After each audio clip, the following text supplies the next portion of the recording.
Tunde sat on the wooden bench outside his mother's small shop, staring at the ground. He was tired. His sandals were worn out, and his school uniform had patches. His mother worked hard, but they never had enough. He had just one dream: to finish school and change their lives. One evening, after school, Tunde saw a strange letter inside his bag. He didn't remember putting it there. His heart pounded as he opened it. "Congratulations. You have been chosen for a special scholarship.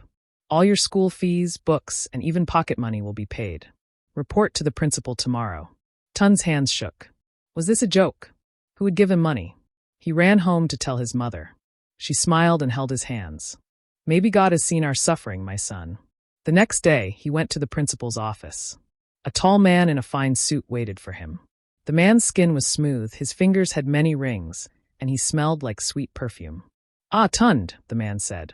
"My name is Mr. Bako. I am here to help young boys like you. Sign this paper, and your problems will be over." Tunde looked at the paper. He didn't understand the big words, but he saw his name and a place to sign.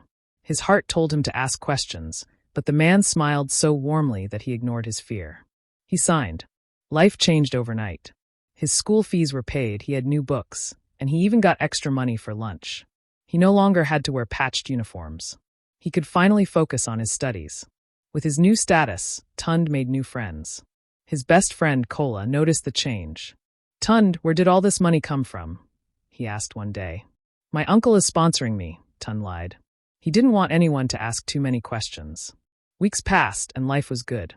But then something strange happened. One night, he heard a knock on his door. When he opened it, a short, bald man in a black robe stood there. His smile was cold. "It is time to pay your debt, Tunde." Tunde's heart pounded. "Debt? What debt?" "You signed the contract," the man whispered. "Now you belong to us." Tunde slammed the door and ran to his mother. But when he told her, she only looked at him in confusion. "What contract, my son? You have been studying hard, that is all." Was he imagining things? Maybe it was a bad dream. But the next day, his world changed. His scholarship money stopped coming. When he went to school, his name was no longer on the list. The principal looked at him with pity. "Tunde, the people who paid for you have withdrawn their support. You cannot stay unless you pay your fees." He was confused. He tried to call Mr. Bako, but the number didn't go through. Everything was falling apart. Tunde went to Kola's house, desperate for advice.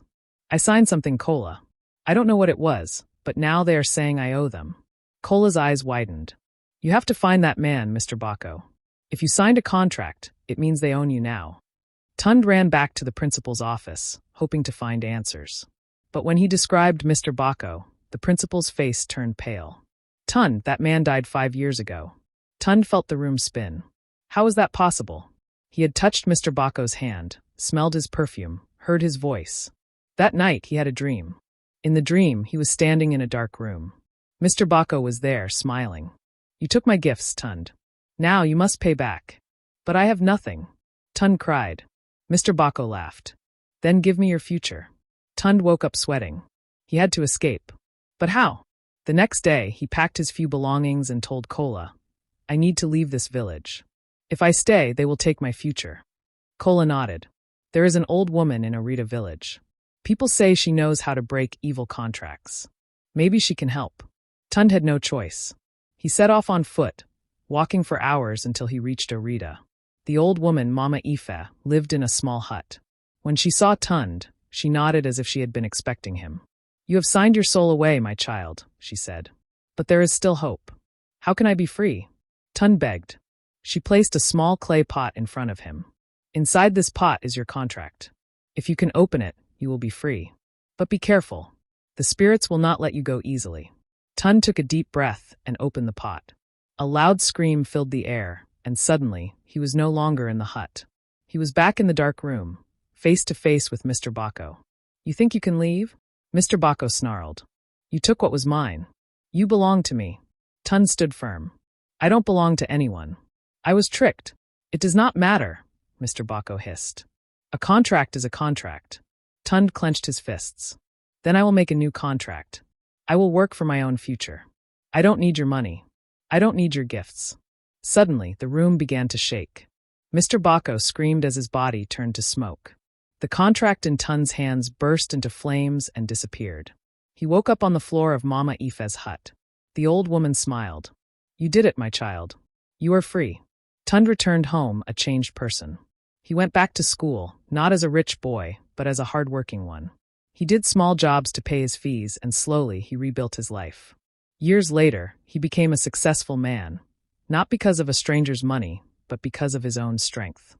And whenever he saw a young boy tempted by easy riches, he would smile and say, "Be careful what you sign. Some gifts are not free." Tunde now used his experience to educate others. He started a foundation to help underprivileged students the right way. He spoke at schools, warning about the dangers of easy money. His story spread, and many young people learned from his mistake. He became a man respected by all, not because of wealth, but because of wisdom. And in his heart, he knew he had truly won his freedom.